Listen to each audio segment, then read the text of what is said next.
In this segment, I'm going to go over the bridge and demonstrate a few bridges here that you might be able to use when playing. There's control bridges and then there's the unstable bridges, depending on what your shot is like, and I'll give you a couple of examples.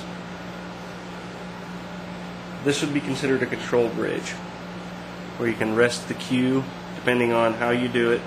Some people do it like that. My fingers aren't made that way, but I provide a balanced position of the cue where I can control the cue.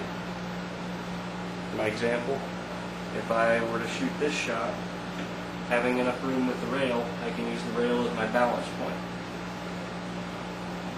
Now the cue glides real easily, and I'm gliding it right along here, as you can see. Keep a nice steady stroke. You want to keep your bridge hand between 6 to 10 inches away from your object ball. If you can keep the bridge hand within 6 to 10 inches away from your object ball, you're doing great. And then hit your object ball with a smooth stroke. This is a finger bridge. It's an unstable bridge, but you can use your thumb for shooting the same shot. Sometimes bending your finger will help. Anything that keeps the cue steady will work, but the open bridges don't work quite as well. What you might see some people do is when they're shooting a shot like this, rest it on their fingers. This is a very unstable position for you to shoot from.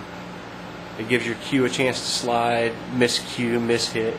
Don't do it. You'll even see some people spread their fingers to try to get it between the joint there. Don't do that. Use some sort of stable bridge. If you're over the pocket, if you have to learn how to balance your bridge, but control your bridge. One of the harder types of bridges you can use is one when shooting over another ball. Here's an example here. You will have to create a bridge high enough to where you can get the angle of the hit you want on the cue ball to hit your object ball to knock it in. It's a difficult bridge for a beginner. For the more experienced players, it's kind of second nature. This is one of those instances where if you do not have long fingers or tall hands, wherever you want to put it, you may actually have to use a freestanding or an open bridge. Here's one way to do it.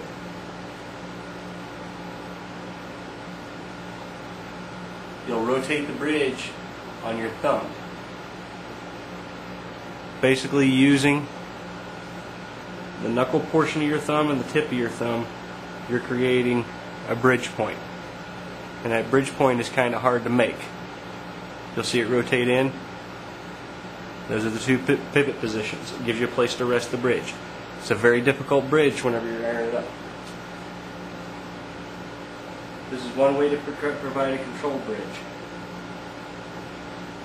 You'll want to stabilize your hands if you need to go this way. By all means do. This right here is one stable way to make your control bridge. If you've got to move back a little higher and do it this way, by all means do. But the object is to get a controlled bridge. This one tends to work for me if you have longer fingers, and on the distance or the height you can make it go higher, by all means do. But that's the only time I use an open bridge, is whenever the cue ball is in close like that. Now, one of the misconceptions with a bridge is you have to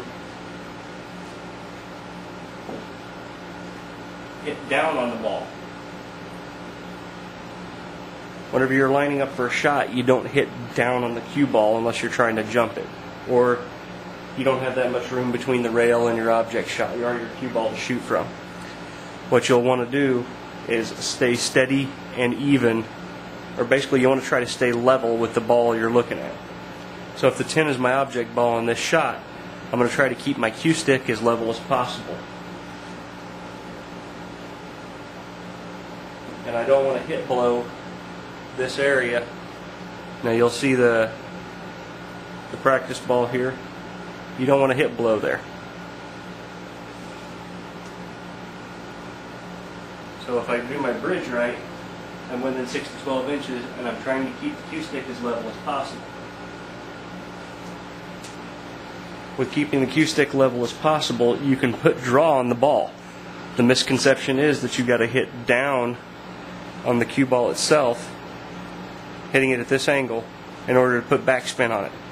Now, that's not true. I haven't even chalked this cue, and let's see what I can do with it. Doing it level. Oh. This cue.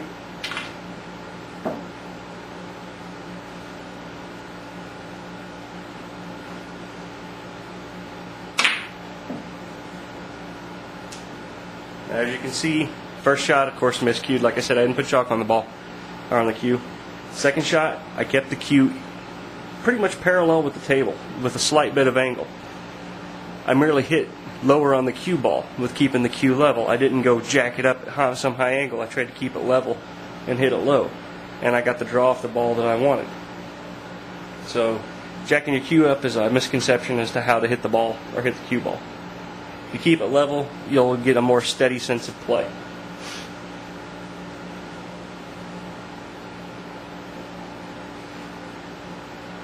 Put the bridge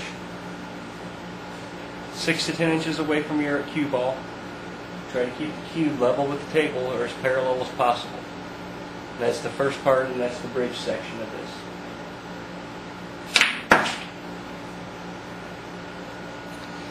The next section will be grip of the stroke.